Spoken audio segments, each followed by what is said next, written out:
अहमदहू जहनगाब के साबुदे आदमीरा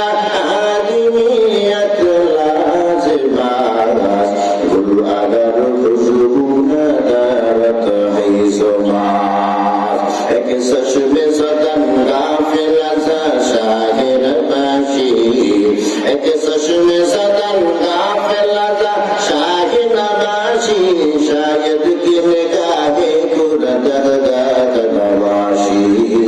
शायद की निगाहे कुरदगाह नवाशी मेरा सब गलत शाम गलत सब ही गलत है अल्लाह की रहमत के सिवा कुछ ही नहीं है अल्लाह की रहमत के सिवा कुछ ही नहीं है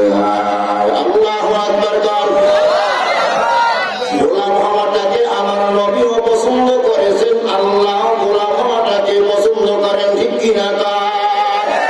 এই জন্য নবীজি মেরাজে নেওয়ার সময় আবেদন করেছেন নবী বলেন নাই রাসূল বলেন নাই কেন গোলামটা আল্লাহ তাআলা বড় পছন্দ করেন সুবহানাল্লাহ এই জন্য আল্লাহ রাসূল সাল্লাল্লাহু আলাইহি ওয়াসাল্লাম চেয়ার টেবিলে বসিয়া কখনো খানা খাইতেন না নিচে বসিয়া বসিয়া সুন্নাত করিয়া খানা খাইয়া আল্লাহ তাআলাকে সাক্ষী রাখতেন মুহাম্মদী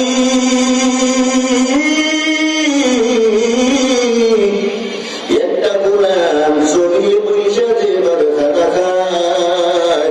আল্লাহ তুমি তাকাইয়া দেখো আমি ওই গোলামের মতো খানা খাই তুমি কিয়ামতের দিন আমাকে গোলাম বলিয়াই ডাক দিও সুবহানাল্লাহ আমরা কার গোলাম হব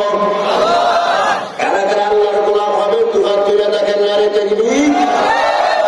আমাদের সবাইকে কবুল করেন জোরে বলুন আমিন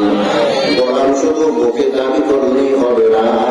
গোলামের কিছু নিদর্শন থাকতে হবে গোলামের আলাদা কিছু বৈশিষ্ট্য আছে গোলামের বিশিষ্ট কিছু গুণ আছে খাস কিছু গুণ আছে ওই গুণগুলো যদি তোমার ভিতরে পাওয়া যায় গোলাম দাবি না করলো তুমি আল্লাহর গোলাম আর যদি ওই গুণগুলো তোমার ভিতরে পাওয়া না যায় তাহলে তুমি দাবিকে গোলাম প্রকৃত পক্ষে তুমি আল্লাহর গোলাম না ঠিক কিনা সেই গোলামের গুণ আল্লাহ তাআলা কোরআনে কারীমের ভিতরে বলে দেন ইবাদুর রহমান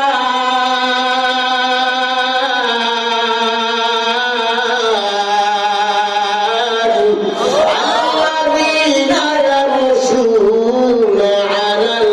আরদি হাওনা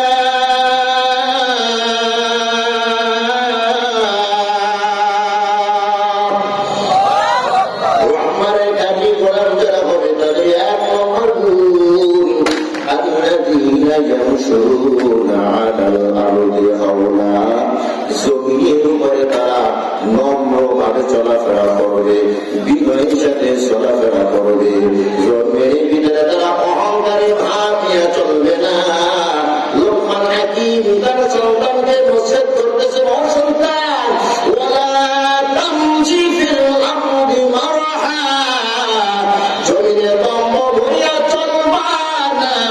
দম্ভ ভরিয়া অহংকারী ভাব নিয়ে চললে তুমি পা ফালাইয়া জমিন তুমি ফাটাইতে পারবা না মাথা উঁচু করিয়া চলিয়া তুমি মাথা আসমানও ঠেকাইতে পারবা না ঠিক কিনা এই জন্য আল্লাহ তাআলা বলেন আমার খাঁটি গোলাম যদি হইতে চাও তাহলে তোমার এক নম্বর গুণ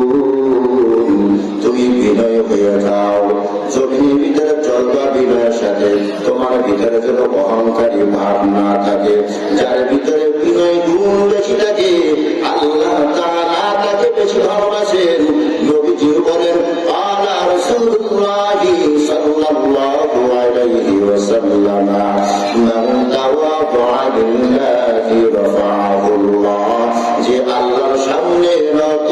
হয় আল্লাহ তাআলা তার দাম বাড়াইয়া দেয় সুবহানাল্লাহ আমার নবীর ভিতরে সবচেয়ে বিনয় গুণ বেশি ছিল এই জন্য 1,00,000 মতান্তরে 2,24,000